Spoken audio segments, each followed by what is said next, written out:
বন্ধুরা, এই নার্সদের দেখো একবার, ভগবানের স্টেথোস্কোপ দিয়ে চেকিং চলছে। আরে ভাই, অন্ধভক্তিকে যদি কেউ সরাসরি চ্যালেঞ্জ করতে পারে সেটা হচ্ছে ডাক্তার আর মেডিকেল স্টুডেন্ট।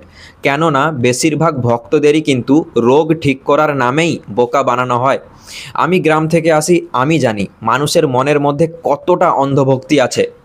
ছেলে হচ্ছে না, বিয়ে ঠিক হচ্ছে না, ঝাড়ফুঁক করতে নিয়ে যাচ্ছে।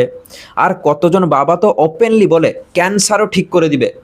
আর আগে সাপে কামড়ালেও মানুষের ঝাড়ফুঁক করতে নিয়ে যেত। মানে ভাবা যায় ভাই।